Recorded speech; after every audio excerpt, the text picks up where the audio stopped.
Coming up on Two-Faced Wrestling Talk.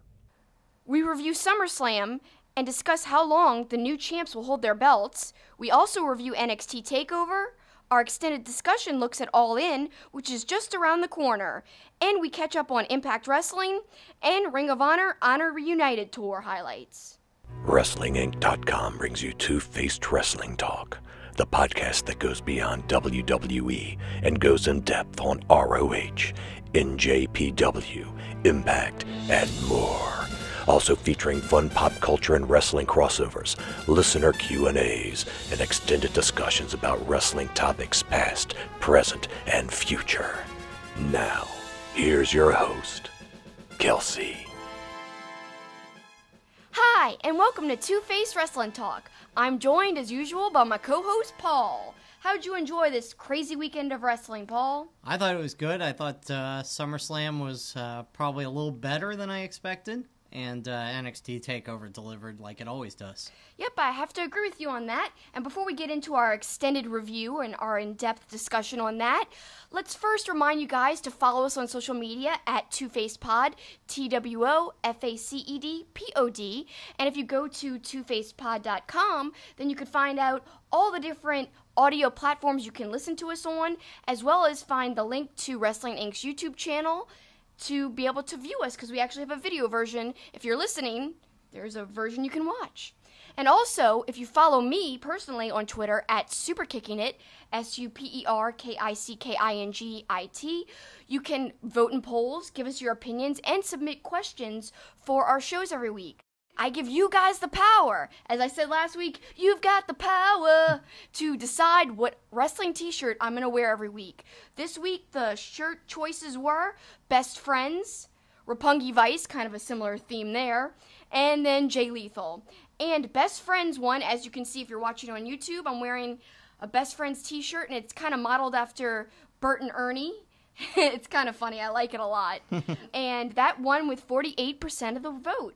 So follow me there so that you can vote each week in the poll. I voted for Jay Lethal, and of course I finished in last place. Well, I have worn the Jay Lethal shirt in previous episodes. That is true. And don't worry, it'll be back, and I'll definitely wear it one day in the future. Okay, so let's get right into it now. The plugs are done, but it's time to dive into SummerSlam. Overall, what'd you say is your favorite match of the whole thing? Oh, by far the best match. And this was the match I was most excited about going in, and it over-delivered in my opinion.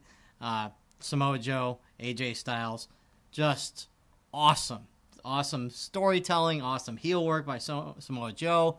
Great spots, great brutality. It was all awesome. I really loved that match, and I have to say that was my favorite match of the night as well, so we're in agreement there. And I really loved how he got up on the announce table and started basically calling out AJ's family and being like, "Who's your daddy? I'm going to be your new daddy." And then the crowd, at the end of the match, after AJ was disqualified, they started chanting, "Who's your daddy? Who's your daddy?" And I just thought, they were getting into it and chanting it randomly, with no meaning. But you told me afterwards that that chant actually has a meaning there. Let us know what that means. No, it brings back painful memories for my Boston Red Sox. It goes back to Pedro Martinez. Got rocked a couple times at Yankee Stadium, which, of course, SummerSlam was in Brooklyn. And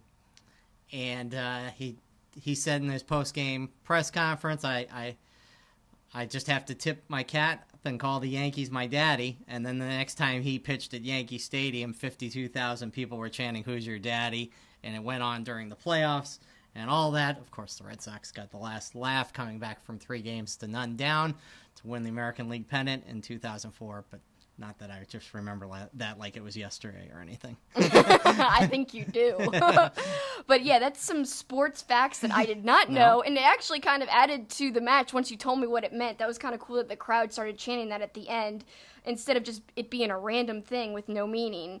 And I don't think a lot of people listening may know that. So thanks for your sports trivia knowledge, Paul. Somehow it comes in handy sometimes. Now, after Samoa Joe said, "I'll be your new daddy," of course, AJ was enraged and did that great spot, taking Samoa Joe off the table, through the barricade, and then, of course, losing it with the steel chair and ultimately getting disqualified. But it was all really good. The crowd was really into it, and it made for a great match. And Samoa Joe is awesome. Yeah, he's one of my favorites in WWE right now. Do you think that this feud's going to extend into Hell in a Cell? I sure hope so. I sure hope that's the plan. That, when you get a disqualification like that, and clearly the situation is not resolved, I hope that's going to be Hell in a Cell. We're hearing all kinds of rumors, and we'll obviously be talking about Hell in a Cell, in weeks to come. But you're hearing all kinds of rumors of which of the matches will be. We're hearing Charlotte, Becky Lynch could be one on the women's side, but then they're not going to do two from SmackDown, I wouldn't think either. Miz and Daniel Bryan was rumored until now they're doing a mixed tag, so we'll see what happens. But certainly, I would be all happy if AJ Styles and Samoa Joe went in Hell in a Cell. Me too. I think that they could again over-deliver and exceed everyone's expectations, and the cell would kind of add to it in that case. Well, and we've talked about it before. They've had great matches going back into TNA, and some great stipulations and matches with Christopher Daniels being the third person in the. So, every time these two guys have been in the ring, it's been awesome. It really has been. And let's look at some of the other matches from SummerSlam night. Now, a lot of people talking about Finn Balor coming out as the Demon, which I was happy to see. And that was a surprise. They didn't kind of lead into it story-wise ahead of time, so it was really refreshing to see. But people are saying it didn't quite make sense that he's the Demon that night for that match, which had no title on the line. And then on Raw the next night, he has an opportunity against Roman Reigns to win the title, and he doesn't come out as the Demon. So he doesn't use that part of himself, which apparently is stronger than his normal self. So that didn't really match up, and a lot of people are calling that out. What do you think about that? Well, I think first and foremost, I think the reason they brought it back, well, first of all, it's been always kind of a pay-per-view thing anyways. So for them not to run it on Raw, to me, I guess makes sense in the fact that, it's always kind of been a pay-per-view thing. But in this regard, I think they used it because they knew nobody was excited about his match against Baron Corbin. Very few people, even though I think Baron Corbin's got a fair amount of athleticism for a big man, he's not, the most engaging character. So I think that's why they did it. Especially now dressed up in his ridiculous suit thing. I don't like it at all. The vest, and it's, ugh. It totally demeans what he had going before, Mm-hmm. And by the way, if you're watching on YouTube, you're wondering why I'm drinking out of a giant pitcher. It's a protein shake. I'm getting ready for All In. I gotta, yeah, like Nick and Matt, you gotta get my strength up. That's right. You do it all for the business, for our podcasting business. Exactly. As they used to say on Being the Elite. Another huge thing that is kind of a controversial thing online right now. For some reason on Twitter, I'm always seeing these controversial things.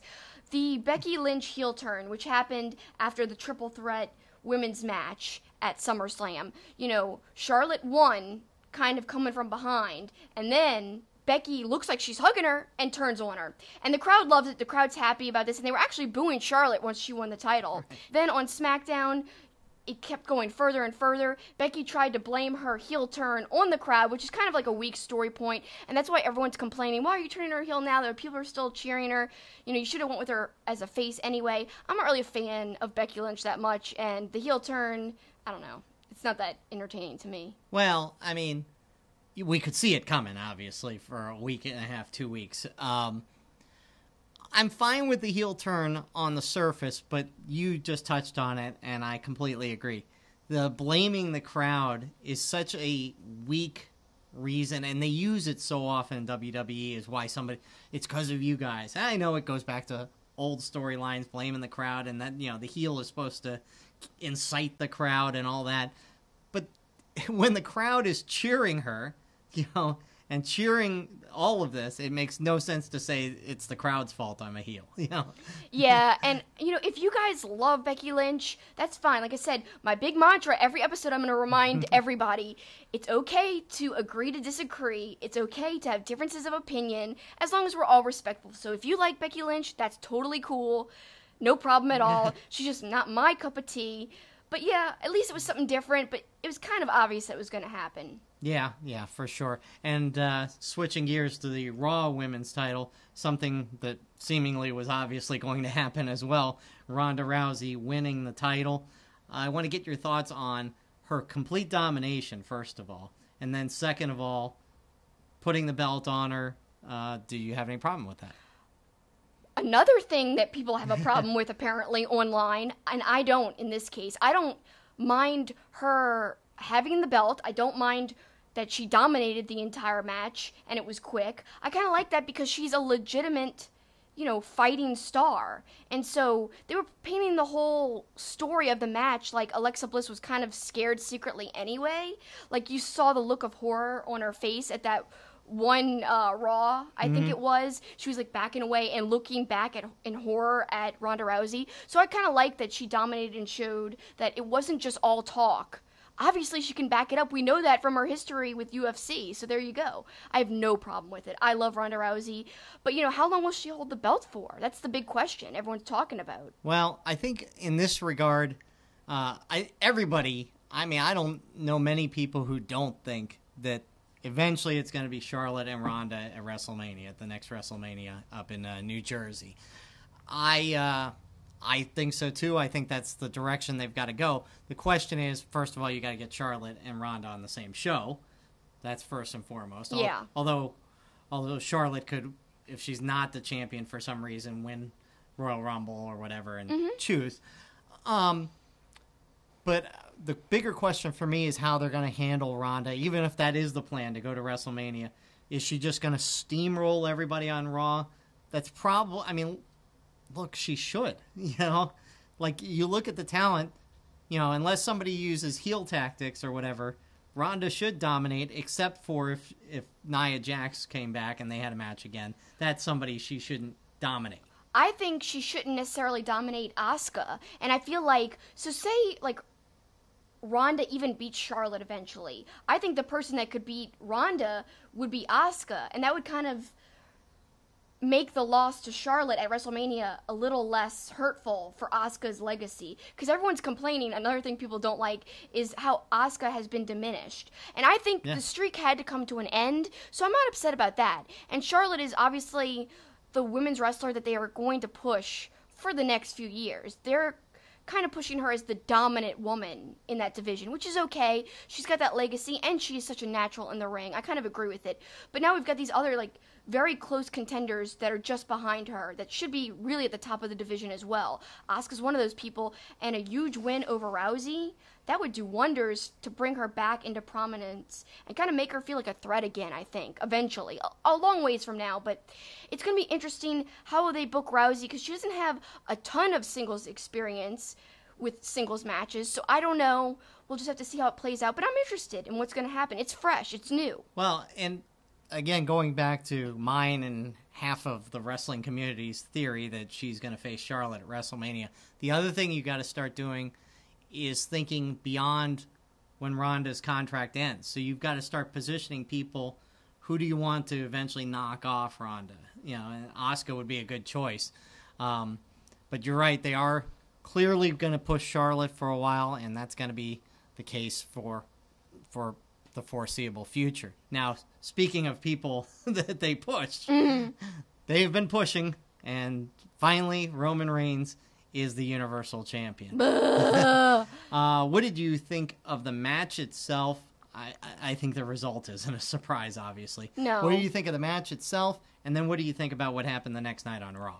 So if we've got some new listeners who haven't heard the last few episodes, we previously discussed on one of our episodes about, I went back and rewatched all of Brock and Roman's matches, and a lot of them surprised me, and I liked them a lot more than I thought I did when I first saw them. So upon the rewatching of them, they were better than I gave them credit for ever. And so this match, I wasn't that worried. Maybe it'll be better when I'm going in with this new set of eyes, having just watched all their other matches. It could actually be good, because I know that their previous matches weren't bad. But no, this was their worst meeting, I think. I mean, this and the Greatest Royal Rumble kind of on the same level. I don't really think one's that much worse than the other. They're both not my favorites. Of all the meetups that Brock and Roman have had, those two would be dead last. And yeah, the best part of the match was the involvement of Braun Strowman. And he had some great lines like, yeah, Beastie Boy, good luck, calling Brock Beastie Boy. So funny. What did you think? I was excited when Braun's music hit and he said, I'm going to face you guys face to face and all that stuff. But I automatically thought that meant he was going to enter into that match and make it a triple threat, which made me much more excited. But when he ends up just hanging out outside and they take him out and all that, I mean, obviously he was involved and they added at least a little different spin to this match. But the match itself, I've used the line before, left a lot to be desired. It really did.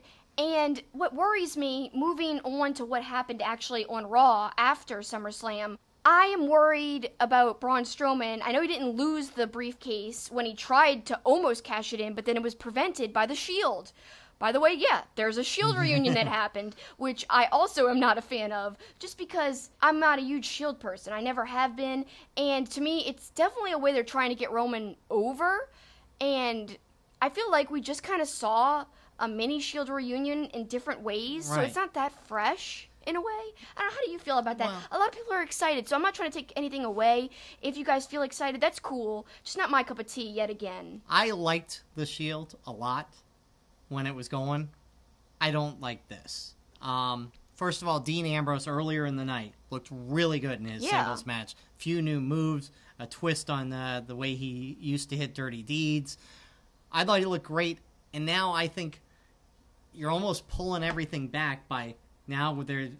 So I don't know where they're going to go with this. I have a theory that if they're going to stay together for a little while, and then somebody's going to turn heel, it'll be Roman, and that'll be how they get him to be a heel, is if he is the one that turns on the Shield this time. But it's kind of been there, done that already, so it doesn't excite me all that much. Yeah, me too. I feel like it was a little too soon to revisit that. Like, they could have waited a little bit longer. Maybe I'm just kind of not remembering how long ago the Shield actually were together. But, I was a fan then. I was just becoming a fan because Evolution was still around and they were going against the Shield, and I loved that stuff. Oh god, I loved, they had multiple matches and I loved all of those. So, and I wasn't even a huge Shield fan back then, but I could recognize when they were in interesting programs. This I'm not that interested in, and I hope it doesn't hurt Braun Strowman. I would have loved to have seen him cash it in and him hold the title for a little while. I mean, I'm not saying that Roman couldn't win it back, because I'm sure that would have happened, but I don't know. Final thought on WWE, and then we'll switch to NXT. New Day, the new tag team champions, by circumstance because of Eric Rowan's injury. But what a great, brutal little match. Kind of an unexpected match. And you get the Kofi getting slammed on the ladder, which was brutal. But New Day champs again. I know you've always been a big fan of New Day. I have always been a fan, even when they were kind of that weird beginning gimmick they had. I was like, this is weird and different, but I kind of like it. So I've been a fan, like, literally since the inception of the New Day. But yeah, I was happy to see them get the titles again, and it made sense, but the match itself was great, and it was brutal, hard-hitting. Let's switch to TakeOver, and obviously the headline match was Gargano and Ciampa, and right off the bat, you noticed the gear change on Johnny Gargano. Yeah, he usually has a little wink face that has a straight face, like instead of a smile, it's just like a slash for a straight face. And this time, it was kind of like a wavy, sharp line, like it was a mad face. Right. And then his gear had... an evil face, almost. Yeah, an evil face. And his gear had red on it, like splashes of red that kind of looked like blood or just evil, bad. Definitely kind of... Already, I made the connection right away when he came out. There was some kind of darkness that they were trying to portray with his new gear and that logo change. Something was going on, and I knew there'd be some kind of weird, he was going to go to the dark side in the match, and that happened. But it didn't help him beat Ciampa at all. Or Ciampa, I'm sorry. We all know how to say it now. It's Ciampa. Yeah. Well, I mean, early in the match, the Ciampa spot where he drives the chair through Gargano, driving both of them through the barricade, was awesome. And then later in the match, the dark side of Gargano was starting to come out, and Ciampa begging for mercy, saying, "I'm sorry, Johnny, I'm sorry." And that's when Gargano hit the flying knee, but ends up hitting his knee into the case. They said he had a dislocated kneecap at the time. I'm not sure if that was the case, but I think that was all storyline. But It was a brutal spot and kind of awkward. I didn't know what they were going to do when Ciampa was handcuffed to that case. I didn't know. I thought they were going to do something with pulling the case down or something. So let's talk about which TakeOver match of theirs we prefer out of the last two, because both were really brutal. I liked not this one, but the one before. This one was great, but I still thought the other one was kind of more fresh in terms of, and it was more brutal because you hadn't seen him peeling back the ring cushions. You hadn't seen that yet. I liked the last match. This one was good though too. Yeah, I mean, I it's like a 1 and 1A kind of thing. Yeah, They're that close. So close. But I agree with you. I think the last one was interesting, and you know, as somebody who's never been in a wrestling ring, it is interesting when they pull that stuff back. That padding over the plywood is not really all that thick. So it is pretty amazing. Even the most minute body slam has to hurt a little, right? Yeah, I would think so.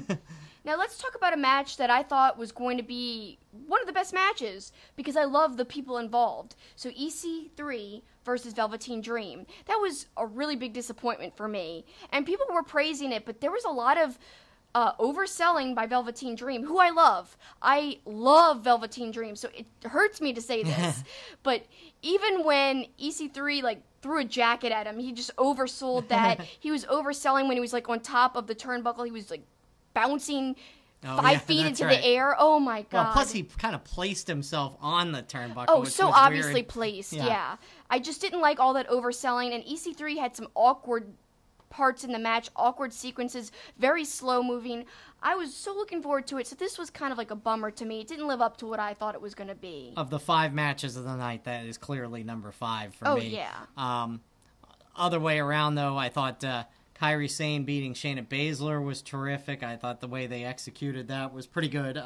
Mustache Mountain Undisputed Era kicking off the show was a terrific tag team match. Yeah, and I enjoyed Ricochet versus Cole. I really liked that match a lot. I knew it was going to be great, and I think that was the match that you and I picked as the one we were looking forward to the most.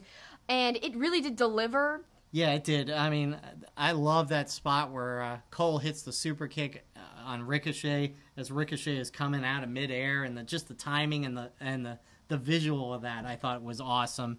And then the Ricochet Hurricane Rana over the rope, which was kind of a new spot or different spot, I thought was pretty damn good too. Yeah, that was a great match. But let's talk about a little surprise that had no match involvement. We saw Matt Riddle in the crowd, so I guess the rumors are true. He's coming to NXT, which I have super mixed feelings about, and I'll say it here. Everyone loves TakeOver and takeovers and NXT, and I love NXT too. But I have a hard time investing as much as everyone else does because of how I feel like the company poaches talents from the independents, and sometimes talents just to sit around or not even be at the top of the card. Like somebody like Matt Riddle should be at the top. Somebody like Keith Lee should be at the top. The War Raiders, which I think will rise to the top, and we're seeing a setup for that now. Dijak lost in his first match, and that's the only time I think we've ever seen him on TV. So to me, it's like they could use these people a lot more, and maybe they will with NXT UK coming up. Maybe they'll ship some of the people who aren't even from the UK to that division, possibly. I think that's what's going to happen because I'm like you. I'm like, look, they only have 1 hour programming a week. They only have 2 singles belts. There's only so much time. These guys can perform in house shows, but you've got so much talent on the NXT roster that there's certain guys that are on once a month, maybe. So I'm hoping that NXT UK show, like you said, I think some of the NXT roster is going to go towards that, and you're going to have 2 really strong NXT brands and another thing for us to watch. Oh, gosh, yeah, yet another thing to add to the list, but it'll be fun. But, yeah, this is why when everyone's kind of gushing over NXT takeovers, I have a hard time putting that feeling aside of like, I hate the way they just buy up talent. And I love seeing the non-WWE scene thrive because it makes all wrestling, including NXT, up their game and more choices for people to watch if the outside scene stays strong. So when I see more of the people on the outside coming to the inside, to the machine, to the big boys, I get a little bummed out. And it's hard for me to push that aside, but overall, TakeOver's great. I don't know. No, I get it, but I also don't begrudge these guys at all. If you look at Matt Riddle or Keith Lee, they wrestle on some smaller promotions. They obviously are on PWG, which, you know, while is a tremendous brand, we love. If you weren't getting the DVDs, you aren't seeing these guys. So they're making more money, and they're getting exposure that they've never even come close to having. So I don't blame these guys for coming to WWE. It just stinks that they're probably not going to be utilized as well. And I don't blame these guys either. Let me just clarify that, since you said that. That's a great point. I'm all for, like, the men and women getting paid. Yeah. I know how much wrestlers sacrifice and how much they put their bodies through, and I respect what they do so much. So, yeah, if they want to go and make money that they deserve, so be it. I just wish they could be part of, like, something different, I guess. It's kind of like the silly kind of dreamer in me that wants to see that succeed. And in a way, it's not silly, it's kind of cool and revolutionary, but at the same time, it does make sense for them to make money, and I don't begrudge them at all either. I'm not saying that it's their fault. I just wish WWE wouldn't just buy up everybody just to have them, you know, do whatever. They don't have a clear plan sometimes. In other cases, they do, like with Adam Cole. He's being utilized great. Right. So we'll see what happens. And speaking of some of those other brands, let's take a look at Thursday's Impact. We'll skip all the way to the end of the show because it was the best part of the show, the Mexican Death Match, Sami Callihan, Pentagon Jr. Good match, but not nearly as good as the pay-per-view. Yeah, the pay-per-view definitely was a lot more extreme, but I'll tell you something that this match had that the other one didn't. Flipping Legos, to me, that was pretty extreme. Ever step on one of those things? Man, it's painful. Those darn things hurt. So I thought that was the best. Yeah, except it was a cool visual, but I was disappointed they didn't really use them. I was expecting somebody to get slammed on to the pile, and other than that package pile driver that really wasn't on the Legos, it was more a visual than an effective tool. Let's go back to the beginning of the show. Eddie Edwards, Austin Aries, their feud continues, but you liked a couple things from Eddie Edwards. Just how crazy he seems standing in the middle of the ring, basically repeating, "Your choice, your choice, your choice," until Austin Aries and Killer Kross came out to interrupt him. I did think it was kind of interesting character change that Eddie Edwards didn't hold back. He didn't wait to strike. He just started beating up Aries when he was in mid-sentence. I liked that a lot, actually. Showed a more crazy, brutal side of Edwards. But then, you know, Aries and Killer Kross almost got the better of Edwards until Moose came out and kind of saved him. Yeah, Moose back from the concussion that he got from Austin Aries at Slammiversary. Well, this show was more comical than good quality wrestling, and I'm sure that wasn't the intent.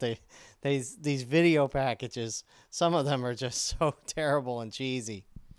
Yeah, I mean, first, okay, we have Johnny Impact by the pool. Why are they by the pool? I don't know. They're trying to cover up the crowd noise with fake piped-in music, definitely done in post, obviously, to cover up people, I'm sure, yelling and screaming. So badly done. They're yelling at the top of their lungs because it's so loud in there. And then out of nowhere, Congo Kong just comes out and flippin' dives into the pool and almost runs into these guys on a raft. I mean, I'm surprised that was even allowed because I think they were legit bystanders. Yeah, that was kind of terrible, and it could have been the most terrible video portion of the show until they topped themselves a little later.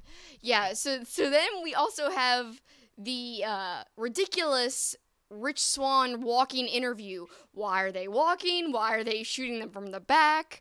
Alicia Atout, whatever, is saying how fantastic the company is. That's something you've pointed out, how Don Callis keeps driving home how great of a company they are. We get it. We're already watching it. You don't have to keep driving it in. So now they're making her drive it in that really awkward interview. So that was the second instance. And then the topper of everything, the flippin', oh my gosh, LAX versus OGs. And everyone's talking about this on social media tonight.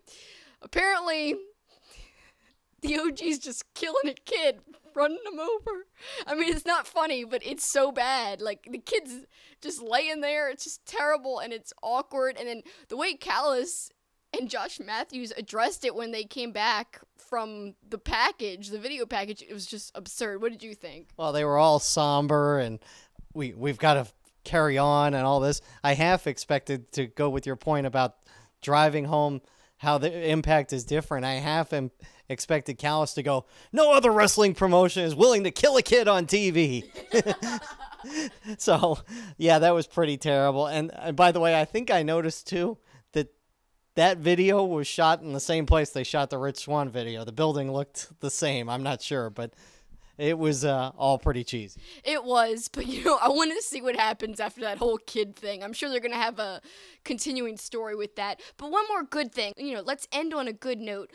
Brian Cage, I liked his little video package where they were kind of touting that he was talking for the first time. I really liked that, thought that was a good showing by him, and that was one of my favorite parts of the show, actually, because I think he should be highlighted, and I can't wait for that Phoenix match next week. And then also, another thing I'm looking forward to is the women's triple threat match. That should be very good. So let's have some positives here, too.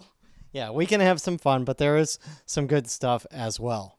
So that's this week's Impact, but going back into the middle of last week, Ring of Honor was in England, or the United Kingdom, for Honor ReUnited, and we're just going to touch on a couple of the matches that kind of stood out to us. Right off the bat, Jimmy Havoc versus Christopher Daniels. Yeah, that was probably my favorite match because I really love Jimmy Havoc, and seeing him go against one of my favorite people in Ring of Honor ever, Christopher Daniels, he's one of my favorite wrestlers, period. Just seeing two of my favorites go head-to-head that you don't always get to see very often, that was like, I don't know, liquid gold to me. It was awesome. And a clash of the styles because Jimmy Havoc's got the death match kind of thing, and Christopher Daniels was trying to wrestle more on the up and up, and then it had that crazy turn at the end of the match. Yeah, I mean, I loved when Christopher Daniels stapled Todd Sinclair in the butt, then tried to frame Havoc, and then it kind of blew up in Daniels' face. And Havoc actually ended up winning, which to me is very surprising because I really thought it was going to be Daniels. Havoc doesn't really wrestle with Ring of Honor very often or has a chance to be seen by the Ring of Honor audience that often. So this was really a delight and really awesome to see. Yeah, I think it was more because they were in England and kind of giving him a chance to advance, and maybe he'll get a chance to wrestle more for Ring of Honor. I hope so. And, that match wasn't everybody's cup of tea, but I loved it because it had two of my favorites, and maybe I'm just a little biased, but they're great. We also watched Adam Brooks, a guy not a lot of people may know, but he's starting to get a little more relevance, and they even mentioned on the show he's living with Will Ospreay in England. Yeah, and how we saw him? We saw him at PWG when we were able to go to a show. Oh, God, that was one of my favorite times ever, one of my favorite wrestling shows we've ever went to. Adam Brooks really over-delivered at PWG, and he did a great job, too, in his match on Ring of Honor, Honor ReUnited. Yeah, going against Jay Lethal. And then the other match that really kind of stood out to us, well, first of all, Jimmy Havoc the next night going against Adam Page. Thought that was a terrific match. Me too.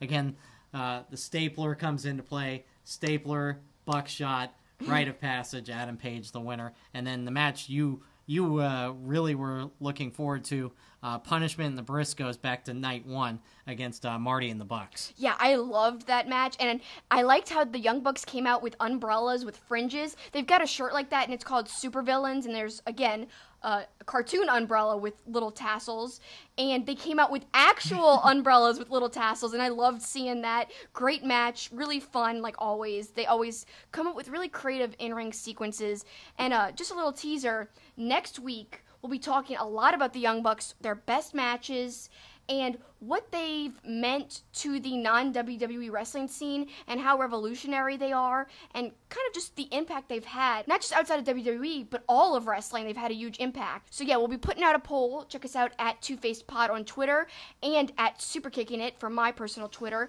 And look out for that poll, which I'll be asking people, what's your favorite Young Bucks match? And speaking of the Young Bucks, they are obviously instrumental in where we will be next week. We will be at All In. And the build is continuing on NWA YouTube and being the Elite. It really is. There's some great behind-the-scenes footage that is being woven into these YouTube series. So just to kind of distinguish each from each other. So there's NWA's YouTube, and then there's Cody Rhodes' YouTube channel. And both are kind of being created and managed by the same people. So David Lagana, who's really instrumental in both of those YouTube channels, he's producing videos for both. So let's talk about his NWA video, which was called All Incoming, taking a look at Cody Rhodes facing Nick Aldis and the behind-the-scenes working and the behind-the-scenes build leading up into that main event match between Nick Aldis and Cody Rhodes for the NWA World's Heavyweight title. Now, this particular episode of All Incoming on NWA's YouTube was awesome. It had DDP, and it was talking about Cody Rhodes' kind of 5 major people who he likes to surround himself with, and who's he's going to be walking down to the ring with. He had jackets made, and it's his Nightmare family, and DDP's one of those people. And actually, DDP's very instrumental in having the pay-per-view of All In go to Fight TV. It's just awesome behind-the-scenes stuff, and when you're hearing Cody Rhodes talk about All In and what's gone into the whole show, you just get this really genuine, awesome feeling, and it makes you excited for the show, even more so. I mean, I know we're excited because we're going to be there, but just knowing how much this means to Cody and the Bucks, and hearing DDP talk about Cody and what he's been able to accomplish through this event and through his run outside of WWE, it's just really heartfelt and kind of gave me goosebumps. And just check it out if you want to know more about the build to this big match. Kind of add some layers to it, add some depth to it. If you're not feeling like you're following the story, go check out that NWA YouTube channel. It's awesome. And again, we will be in the suburbs of Chicago next week, special shows. Make sure you stay tuned to our Twitter handle at TwoFacePod, because we are going to be updating you on all that we're going to be doing. We'll be posting some interviews as we get them. Yeah. It's going to be a great week. Yeah, and there's more behind-the-scenes stuff that's been released. Now moving on to Cody's YouTube channel. That was really awesome. We had a little look behind some more of the wrestlers involved in the over-the-budget Battle Royal.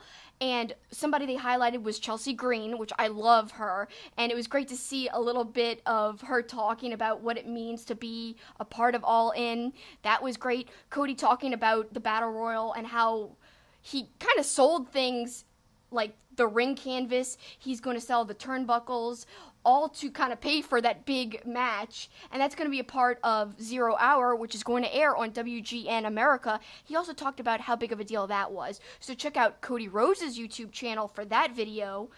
That's part of his series, All Us, which is all about behind the scenes of All In. And then finally, going to Being the Elite, their latest episode, that's kind of teasing some stuff like Marty and Okada. They had this awesome interaction in the hallway where they did a stare down, and Zack Sabre Jr. looks at Marty and is like, "You're effed, man. You're facing Okada." Because this whole little thing they've been plugging the last few episodes of Being the Elite is how Marty's just screwed because he's facing Okada and he's a heavyweight, and Marty is not.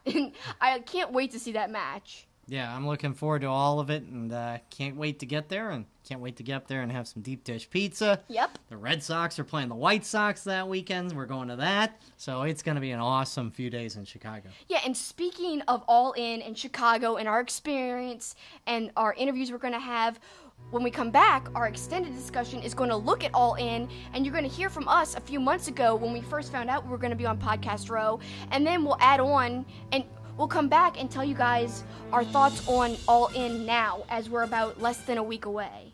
St. Arnold Brewing Company, located in Houston, is Texas' oldest craft brewery. Their goal is to brew world-class beers and deliver them to their customers as fresh as possible, making them the best beers in Texas and Louisiana.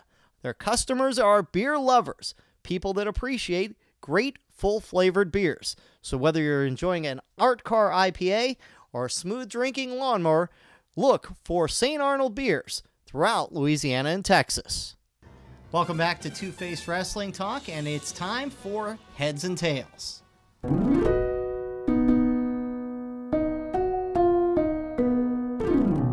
And it feels like we've been talking about All In for several months now. It's because we have. And in this week's segment of Heads and Tails, we're going to give you a little best of.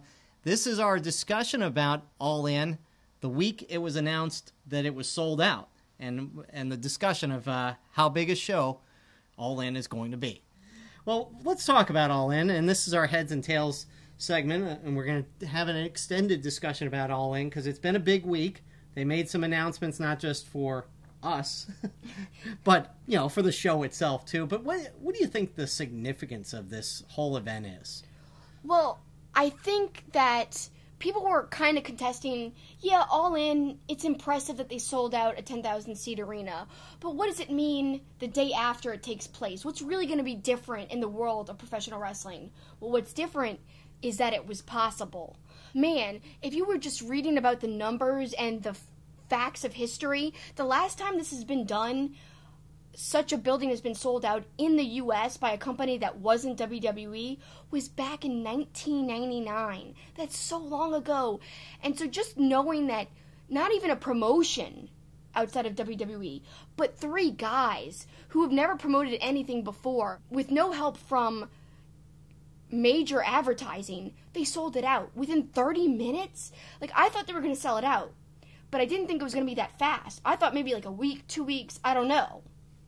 Yeah, I mean, it's unbelievable, and a lot of people are upset that the scalpers got in on it a little bit, but you look at StubHub, I mean, there's 195 tickets available or something like that on StubHub, so it's not like the scalpers ate it all up for StubHub, at least. Now, that doesn't mean there won't be scalpers on the street outside the Sears Center, but look, most of the seats were bought by fans, you know. They were. So, and the ones that were bought by scalpers, they're going to make a ton of money because there's a demand for this show. Which shows you that they could have sold even a bigger building and how over the All In show truly is, because the demand is like 7 times higher than what the tickets were going for. No, it's pretty historic, the demand for these tickets, and I think that says a lot about specifically the Young Bucks, who have been doing stuff like this their whole career, proving people wrong, breaking the molds. They're DIY guys, do-it-yourself guys. They'll say that themselves.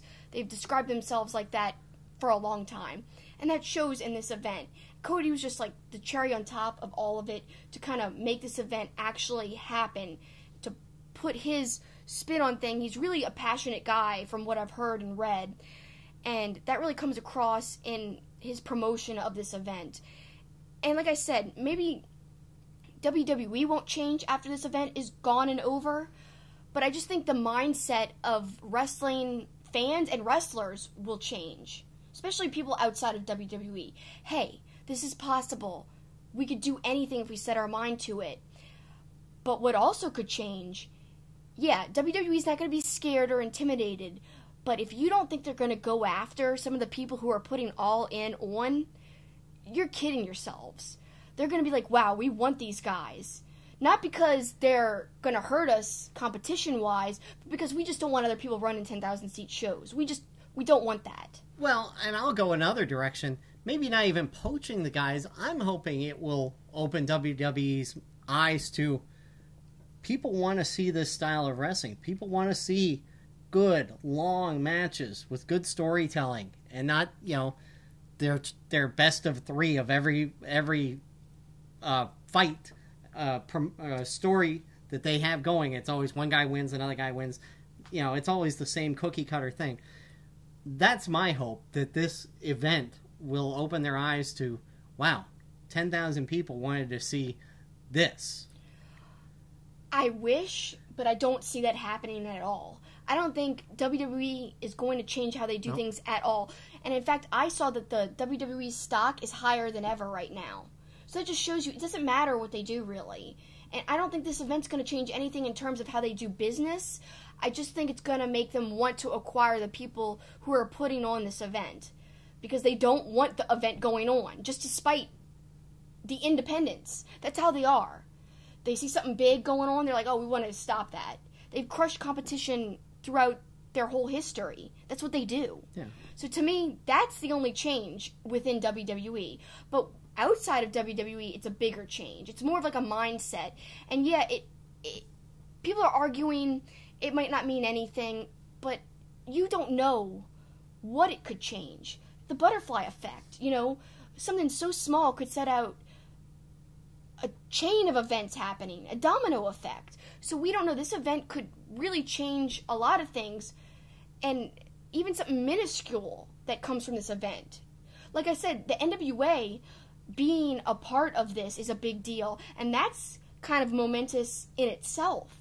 So already, to me, it's making waves in other wrestling that's outside of WWE. And it hasn't even begun. It's still far away.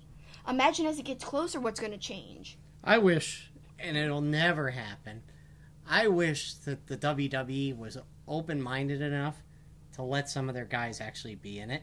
Oh, yeah, like the New Day versus the Elite, that'd be a dream. You know, they could back the event, you know, and they could get some of the gate. I mean, I know it's never going to happen. I'm just saying, from a logistics standpoint, it wouldn't be the worst thing in the world. And you'd get to see your guys go against other guys.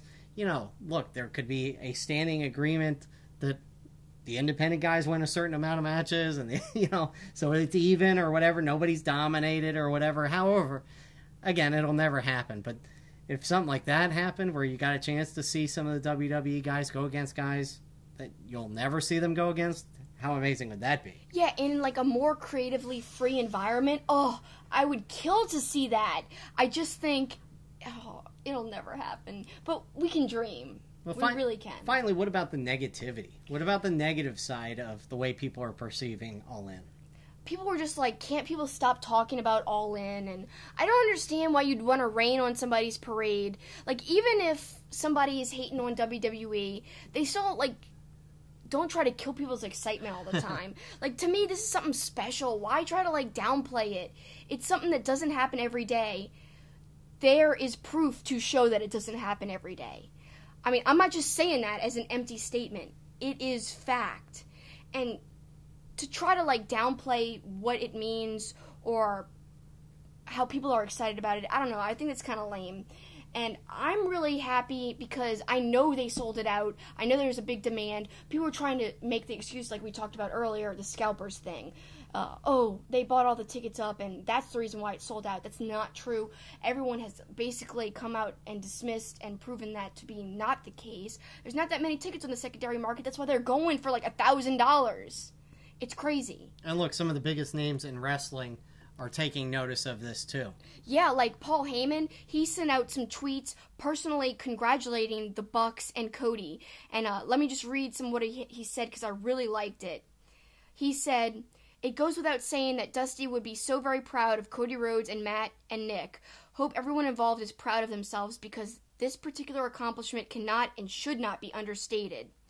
What Cody and the Young Bucks have accomplished is truly epic. They have built a brand, self-marketed yourselves, negotiated your destinies on multiple continents, and sold over 10,000 tickets on your own event, on your own terms. So I offer my heartfelt congratulations to Cody, Matt, and Nick, who have proven themselves to be artists who backed their own vision and emerged as pioneers in the genre of entertainment to which they have dedicated their lives." Pretty powerful words from Paul Heyman. Yep. So people in the business are excited. People who are fans are excited. We're excited to be a part of it.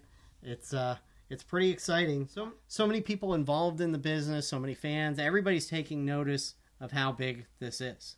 Yeah, not only are they taking notice, but tons of people in the business, not just like in the independents, we're talking about WWE Hall of Famers and legends, are going to be a part of StarCast, this revolutionary wrestling podcasting event that's taking place around All In, to which we're a part of, as we said earlier, yes, on Podcast Row. But besides us, there's a lot of professionals involved, like Scott Hall's going to be there, Kevin Nash, Eric Bischoff, who I'm really excited about, Conrad Thompson, who's been involved with a lot of people's podcasts, including, like I just said, Eric Bischoff. They do a podcast together, and he does one with Bruce Pritchard. He's kind of like backing the event. It's almost like his brainchild. So that's kind of interesting right there. What's interesting about it is that he and Bruce Pritchard's podcast just got on the WWE Network, and yet he's so heavily involved in StarCast? How crazy is that? What a world we live in. We were just kind of doubting WWE letting people be involved in something like this, but maybe all hope is not lost. Because like I said, Conrad's a part of the WWE Network now, and yet he's really the driving force behind StarCast. It's pretty neat. But yeah, Macaulay Culkin, he is going to be involved in StarCast. A lot of cool people. Chelsea Green, I like her a lot. Just all kinds of people you could think of. And of course, the main stars of All In, like Cody, the Bucks, Marty, of course they're going to be there. Really, I can't even list all the events. I'm so excited for all of it. And so much is still to come on what we're going to find out about this historic event. And we're not done talking All In. Well, I hope you enjoyed our discussion about All In from a few months ago, and obviously our excitement has only grown since then, and it's so close. I mean, I can almost taste it, the excitement, the feeling in the air. It's going to really, like I kind of said in the extended discussion from a few episodes ago, it's going to revolutionize the whole business, I think, in a way where it makes it seem like anything's possible. I think that's the big change we're going to see after this event's over. Anything is possible with wrestling. You could do anything. You don't have to go to WWE to be successful. I think that's the main takeaway from all of this. But something we kind of didn't talk about was StarCast and how big of a deal that is and how many people have been added. Really, almost everyone in the wrestling world who isn't in WWE is involved in StarCast. So let's talk about that a little bit. Well, even former WWE stars, when you look at the list of legends that are going to be there, the panels that are going to take place that involve WWE people. And Billy Gunn's going to be actually a part of the Battle Royal, so... Yeah, so it has a reach into everything, and StarCast is such a unique thing, and it's going to give us, we're assuming that if it's what we picture it's going to be, access like we've never seen to these wrestlers, and not just us, obviously all the podcasters on Podcast Row are going to get a chance to have content that we could only dream of. Oh, I'm so excited, and it's a huge opportunity, as I said last week in our other episode. But let me, follow this up with, since we're talking about podcasts, including our own, Cody Rhodes and the Bucks were on Talk is Jericho. So that's Jericho's podcast. That episode is out, and it's so good. It's all about behind the scenes of All In. They're kind of like ideas behind it, how they came up with it, and a lot about StarCast too, and how big of a deal it is. And if you really want to get hyped up for the event and for StarCast, I kind of recommend taking a look at that Talk is Jericho episode. Listen to it. It's so good. Well, I thought one of the funniest things was when they were talking about that press conference. Oh yeah. How it didn't quite go off the way they had planned, but it was, in hindsight, it wasn't as bad as they thought it was. And it's funny, it's extra funny, because you were ragging on that press conference. I'm going to call you out. You were ragging on it. It wasn't a press conference. It was a fan event. Don't call it a press conference. There was no media there. There was all fans. I was totally cool with the press conference. And like the Bucks said, like, it was a little charming that, everyone kind of realized that they're first-time promoters. So, it's going to take a little while to get in the swing of things. But they were also hard on themselves about it. And it was kind of cool to see how serious they took that. And so I can't recommend that episode of Talk is Jericho enough. So fascinating. A lot of behind-the-scenes details that you won't get anywhere else. Check it out. And we'll be there next week. Once again, make sure you stay tuned to @TwoFacePod, as we'll keep you updated when we're going to do special things. We will do our podcast from there. We don't know the logistics yet of how that's all going to come together, but we know we will be at StarCast doing our podcast next week when we're with you. Yep, but before we, look ahead to next week, let's, get into our next segment. When we come back, it'll be time for our question and answer segment, Ask Two-Faced. Our awesome wrestling logo is by artist Eric Hodson. You could check him out at erichodson.storeenvy.com, where he has tons of other wrestling artwork. He really is an incredible artist. His Twitter handle is @Dreaded Dinosaur, which is named after his comic series, The Dreaded Dinosaur Man, which you can find on webtoons.com. Just search for The Dreaded Dinosaur Man, and you can read it for free. Thanks, Eric. We really love your logo. Welcome back to Two-Face Wrestling Talk, and now it's time for our Q&A segment, #AskTwoFaced.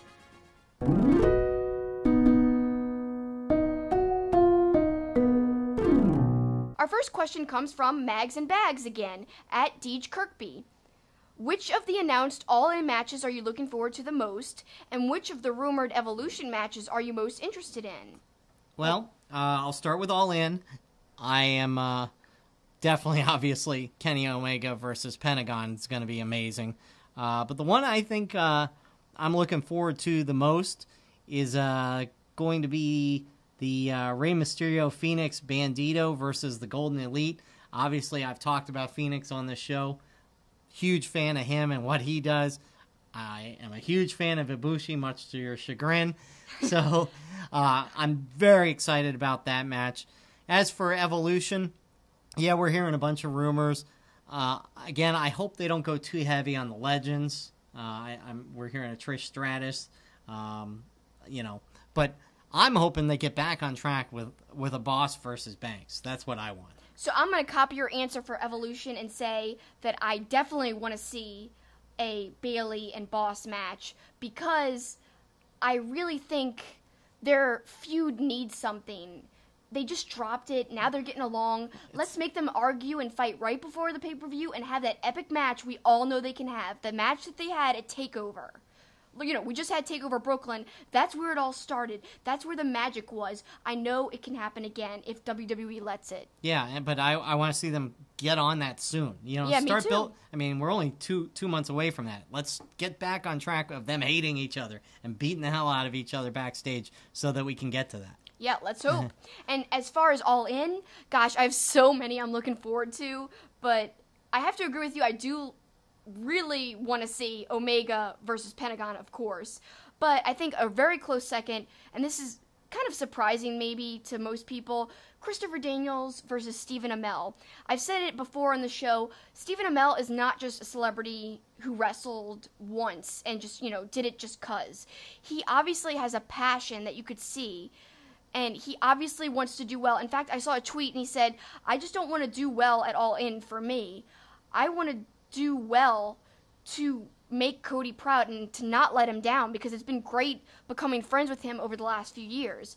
And you could see, their chemistry that they had even going back to the WWE match that Stephen Amell was kind of involved in. And now he's having a singles match, and I think he's having a singles match against one of the best people ever to have a singles match against if you're new. Somebody like Christopher Daniels, they're going to make sure you have a great match. So I know that match is going to deliver, and I'm excited for that.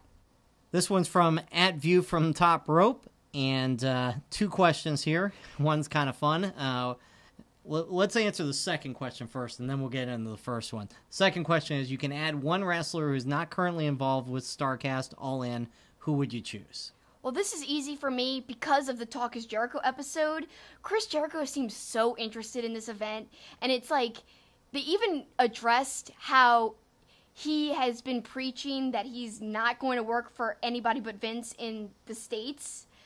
And he almost seemed like he was going back against that. Like he was not so married to that idea anymore. So, man, how great would it be if Jericho just shows up at All In and is like, I'm all in! And I don't know, after hearing that conversation, he was just so into the whole thing and almost like taking back what he had said about Vince and working only for Vince. I don't know if it's because he was talking to the people running All In and it just kind of came off that way, or if that's really how he feels. Who knows? But that would be great. And then also I'll have a number 2 one, Neville. If Neville could have gotten out of his WWE contract and he could have been in a singles match.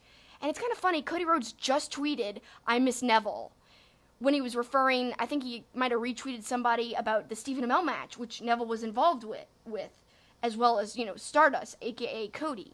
So how cool would that be if Neville was involved? Yeah, that would be good. I'm just going to say somebody who's actually already in it, but I wish he was in a singles match as opposed to the Battle Royal. And maybe if he wins the Battle Royal, I guess he could be in a singles match, Brian Cage. Oh, yeah, I really did want him to be in a singles match, but I think that Battle Royal is going to be awesome. Yeah, should be interesting, and again, the winner of that will take on Jay Lethal. Yeah. As far as the first part of his question, which wrestlers would you choose to play the voices if they redid the animated Lion King? This one's a hard one, but really fun. And let's start with Simba, who's basically like the main character of The Lion King. And let me just say, the voice actor who played Simba in the movie was Matthew Broderick. And I'm a huge Matthew Broderick fan, but I think he was the worst voice ever to play Simba because it didn't feel like he was a lion. Whereas Scar in the movie, I don't know the voice actor's name, but his voice was perfect. And obviously James Earl Jones as Mufasa, that was perfect. But yeah, I don't like Matthew Broderick at all as Simba. I do like him as Ferris Bueller, just not a lion. So for Simba's role as a wrestler, That one's really hard because it's got to be a good guy. Just a great good guy that has a good voice. Somebody who's kind of come of age, too. Like somebody who started out kind of young with their eyes wide open and has become, like... I don't know. I think I'm going to say, this is so weird, a British Lion, Will Ospreay. He's kind of matured. I don't know. I like him because he could play young Simba and then, like, mature Simba. So, again, I'm with Simba, I'm thinking of somebody who's kind of come of age and, you know, is kind of one of the rulers now. I'm going to go with Daniel Bryan. He just kind of started out as this young baby face and, you know, needed, I put in quotation marks, Mrs. Guidance. And, you know, now he's become this, you know, global superstar. So Daniel Bryan will be my Simba. That's a good Simba, actually. That's a perfect Simba because he's an ultimate baby face. Yep. Really good choice, Paul. Let's go with the bad guy, Scar. And I have a couple of choices for Scar. Like, I'm tempted to say Suzuki because that would be awesome just to see Suzuki as like a mean lion. I think that would be perfectly appropriate. But it could also be Sami Callihan, I think. Go ahead. I'm going to go with Braun because he would just go, "Rah!" It sounds like a roar, right? Yeah, exactly. Yeah. And he would scare everybody in the jungle. So That's a great one. Now we're going to talk about Mufasa. And yeah, although Mufasa is technically Scar's brother, we don't have to pick a wrestler. Obviously, that's Right. related to the wrestler we chose Right. as Scar. But, somebody who's wise, who's really all-knowing and powerful, and, let's see.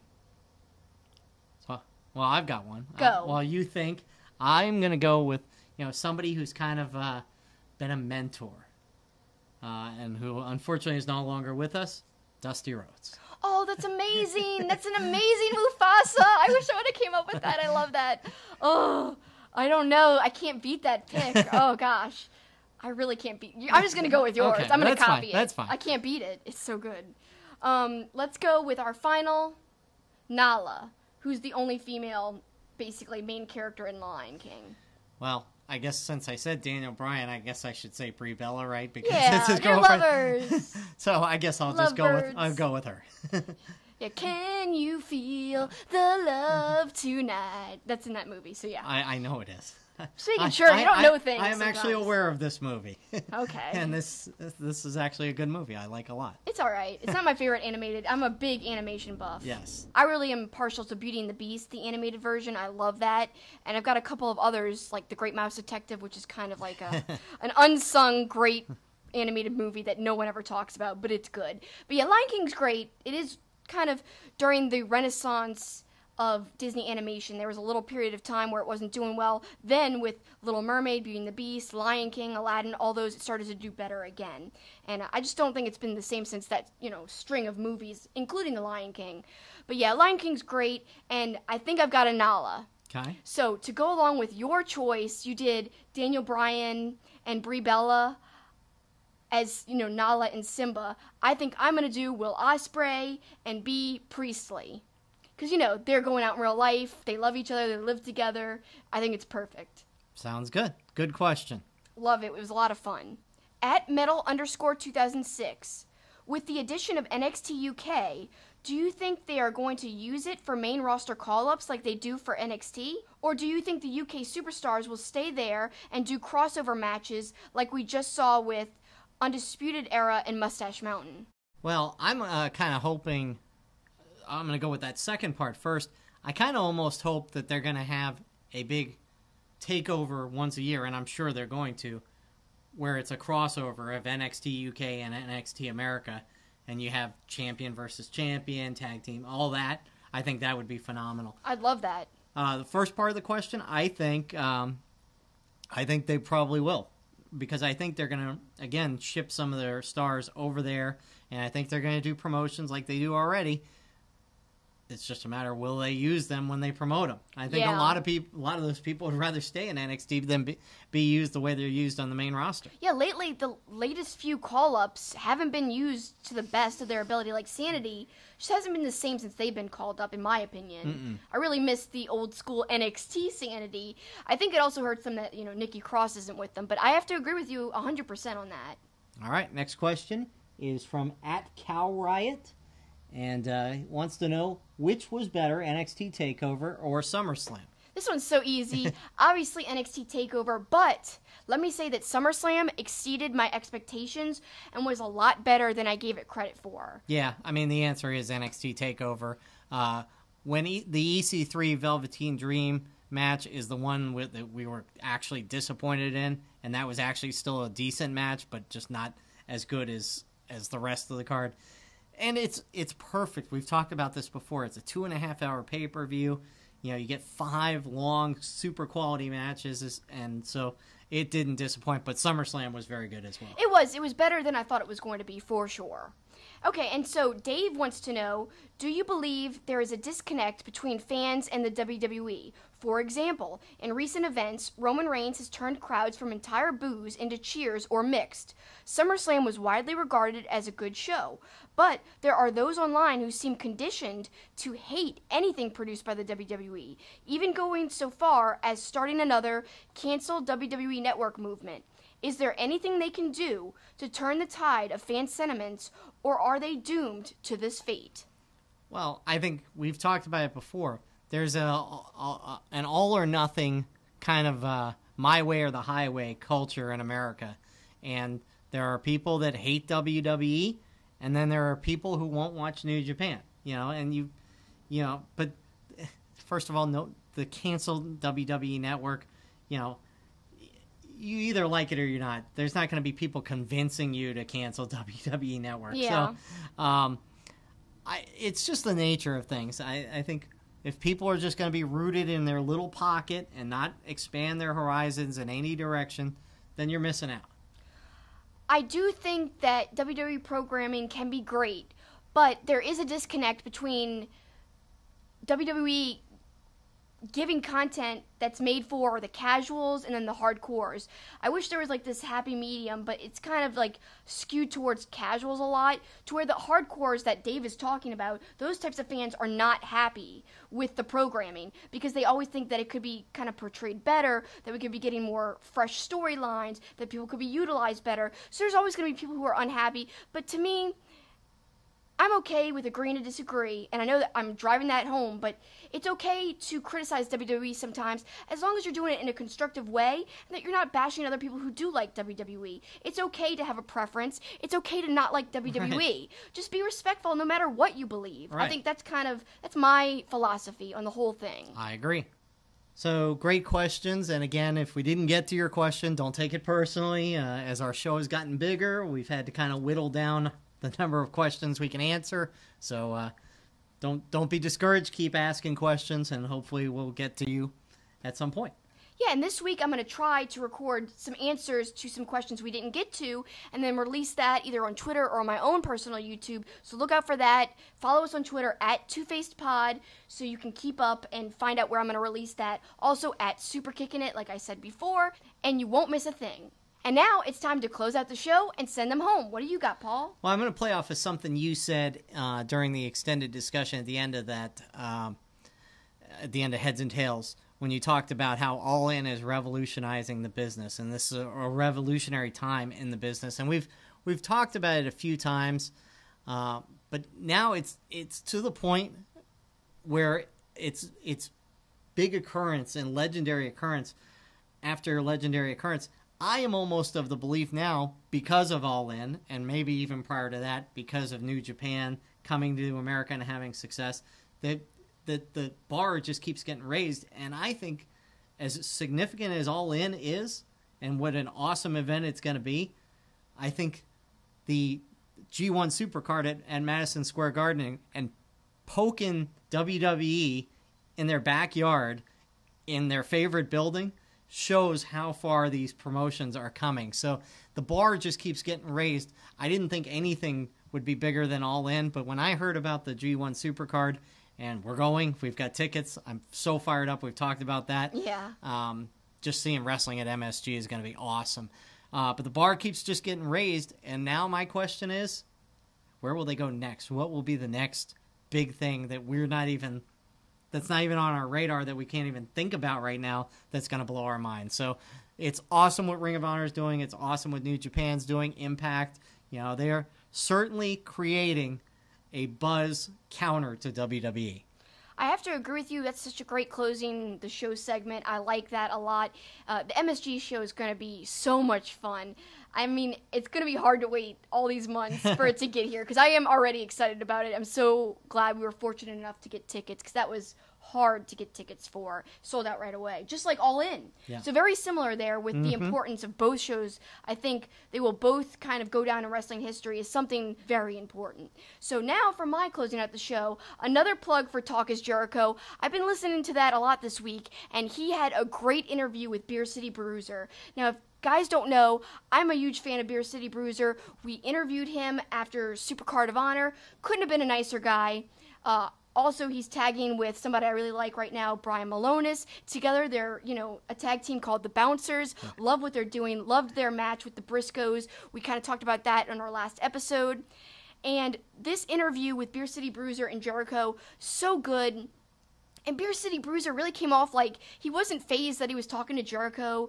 And I learned a lot of things about him that I didn't know. Although I interviewed him, we only had like 5 minutes with them. And that's because they had such a short window for us to be able to talk to them. I didn't get to nearly the amount of questions I wanted to. I didn't get to delve in and find out more about him. But, he used to look up to Bruiser Brody. He trained with Harley Race, which I had no idea about. And just talking about how the Beer City Bruiser character came to be. And all this fascinating stuff. I really can't recommend it enough. It's so good. If you guys like to find out more about new wrestlers you might not know about, check it out for sure. Yep, and you mentioned that was on Talk is Jericho. That's one event I forgot that's legendary is this cruise, the Jericho cruise. So Beer City Bruiser is one of our favorites for sure. And he'll be on the Jericho cruise, as will I. So if you guys are excited about the cruise, tweet at us. Let us know if you're going to be at All In. Tweet us. Again, let us know. Find us on social media. We want to hear you guys' opinions. We want to hear what you're excited about. And we want to meet you if you're at any of these events that we're going to be at. Yeah, and if you're going to be at StarCast, our table is Saturday. Come by, grab a sticker, grab a flyer, take a picture with Kelsi. I know you don't want to take a picture with me, so whatever. Take a picture with Kelsi, and definitely come by and say hi. And again, we're going to be producing all sorts of content throughout the weekend, and hopefully top the weekend off with a Red Sox win over the White Sox, and a big slice of Chicago deep dish pizza. Even though you are scared of it, you're going to have a slice of deep dish pizza. We'll see. I don't know about that. We'll have to see. But anyway, what I do know is that I appreciate you guys listening and or viewing if you're watching us on YouTube. Thanks so much. It means a lot to us, and we hope you keep tuning in every week. So that's the finish.